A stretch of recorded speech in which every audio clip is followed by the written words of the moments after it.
Hello everybody, and welcome to Day 10 of Young Adult April 2019, and our look at the Harry Potter film series continues with Harry Potter and the Prisoner of Azkaban.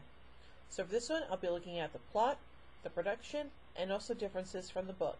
So, here we go. Harry Potter has been spending another dissatisfying summer with the Dursleys.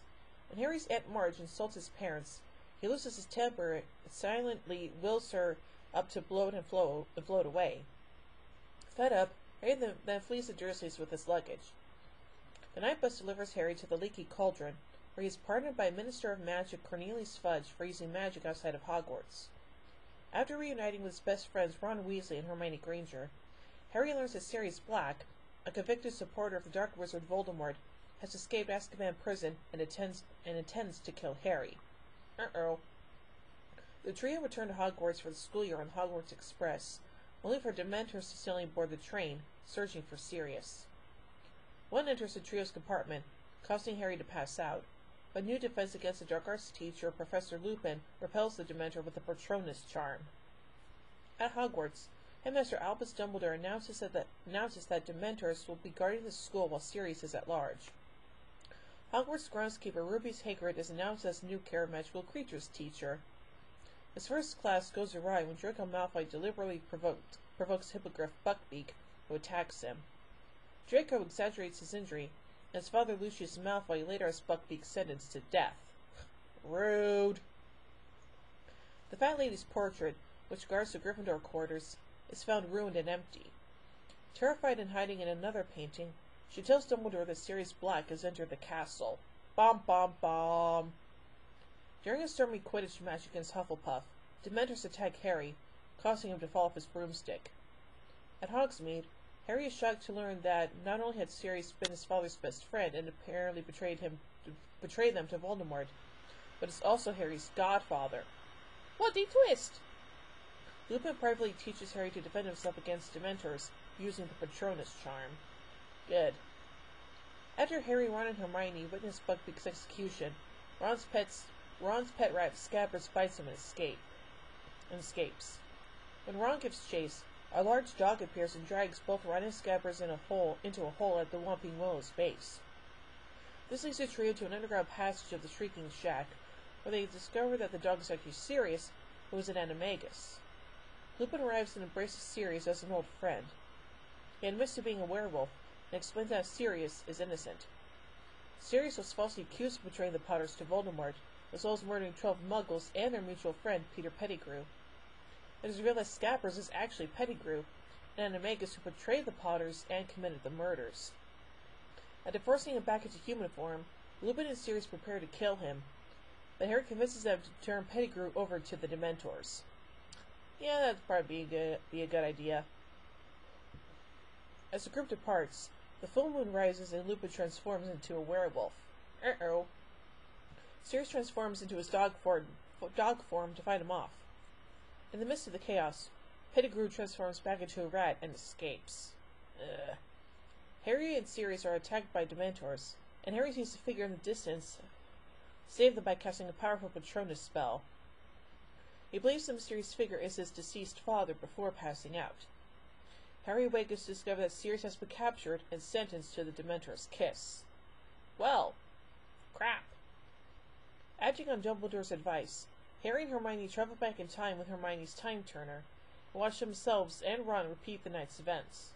They save Buckbeak from execution and witness the Dementors overpower Harry and Sirius. The present Harry realizes that it was actually him who conjured the Patronus and does so again. Yay! Harry and Hermione rescue Sirius, who escapes with Buckbeak. Exposed as a werewolf, Lupin resigns from teaching to prevent an uproar from parents. Aw, I actually liked Lupin!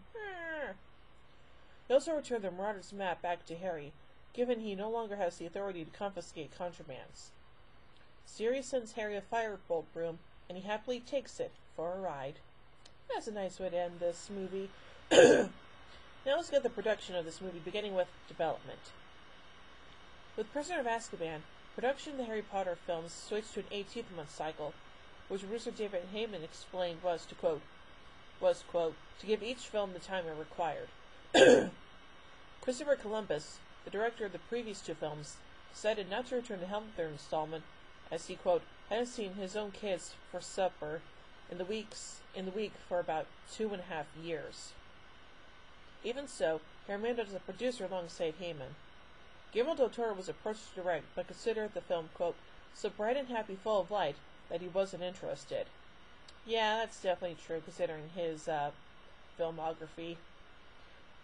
Mark Forster turned down the film because he had made Finding Neverland and now wanted to direct child actors again. M. Night Shyamalan was considered to direct, but turned it down because he was working on his own film, The Village. That would have been interesting if he had directed. Warner Brothers then posted 3 names shortlisted for Columbus's replacement, including Callie Corey, Kenneth Branagh, who played Gilderoy Lockhart in Chamber of Secrets, and eventual selection Alfonso Cuarón. Cuarón was initially nervous about accepting, as he had not read any of the books or seen the films. Really? After reading the series, he changed his mind and signed on to direct.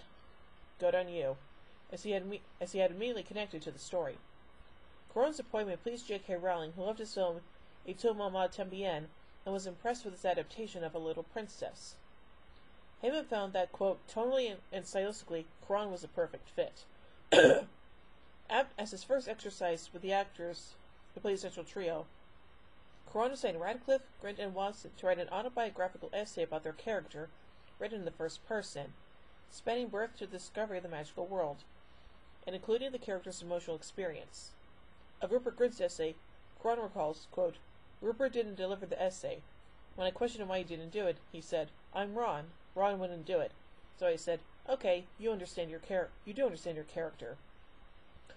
That was the most important piece of acting work that we did on Prisoner of Azkaban, because it was very clear that everything they put in those essays was going to be the pillars they were going to hold on to for the rest of the process. Yep, that's definitely true.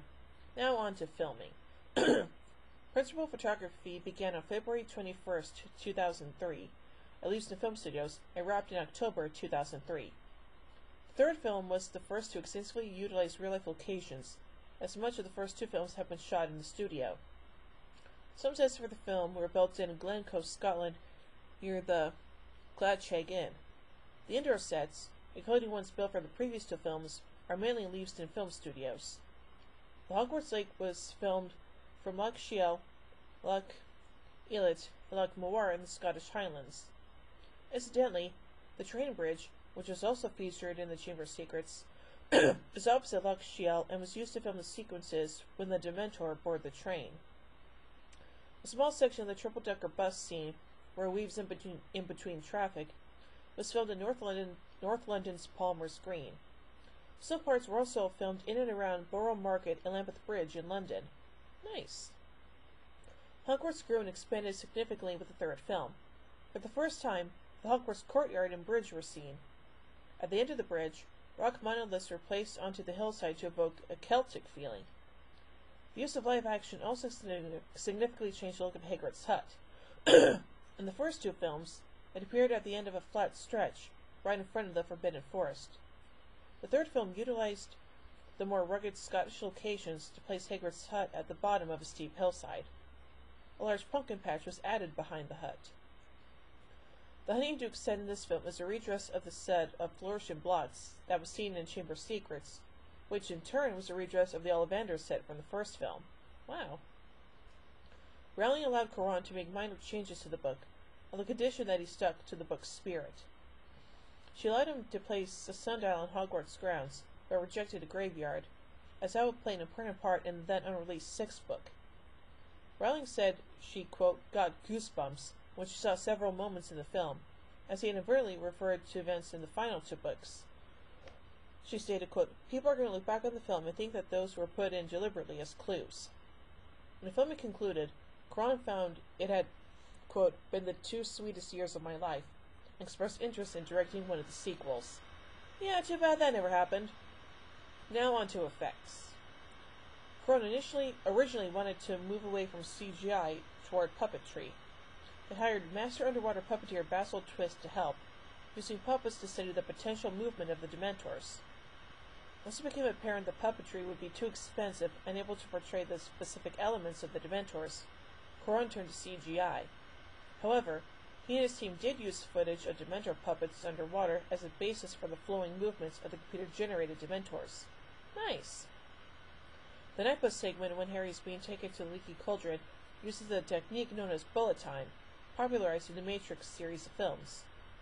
This segment takes humorous advantage of the magic quality of the Harry Potter world by having the Mug world go into bullet time while inside the Night Bus.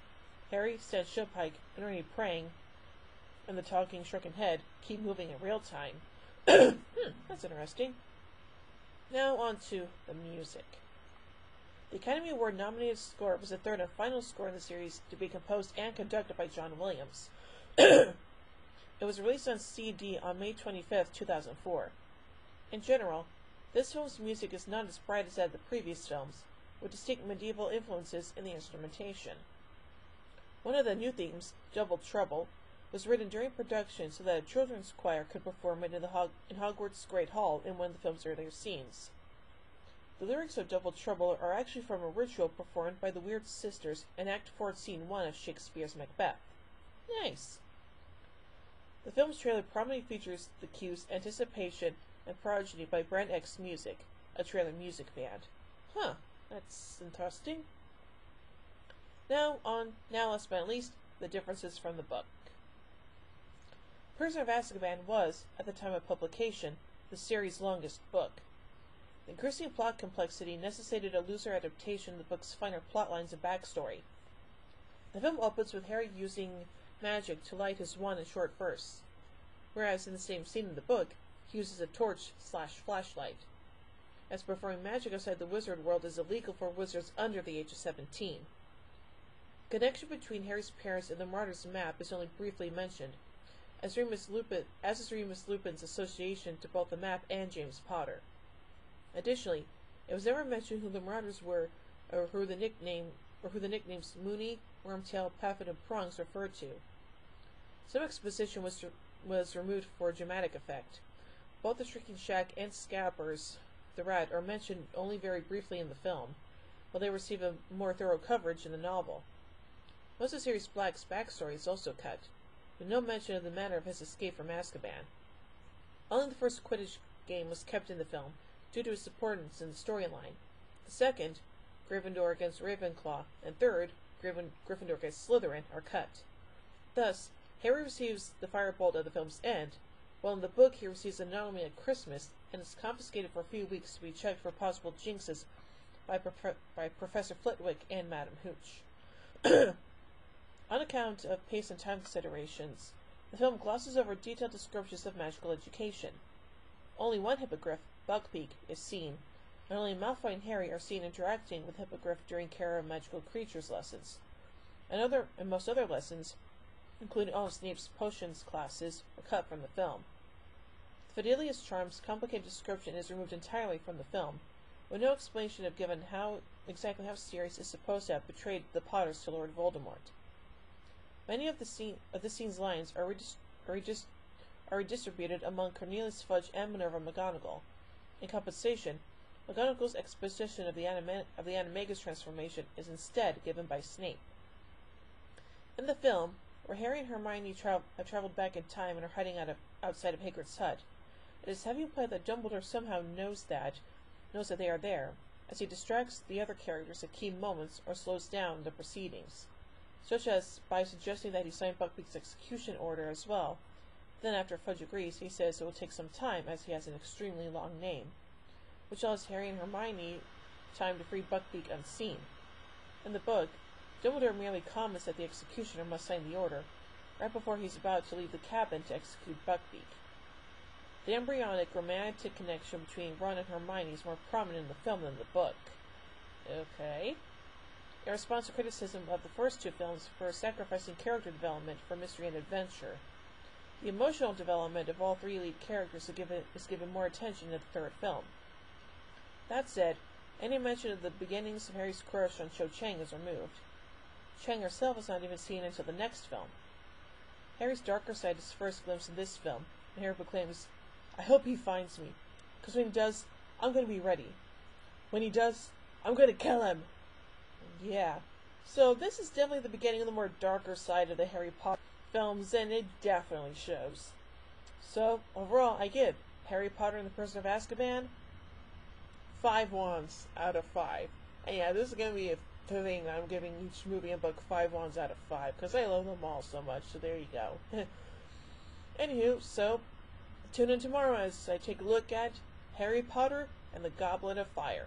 The film, of course, not the book, because I already talked about the book. So there you go.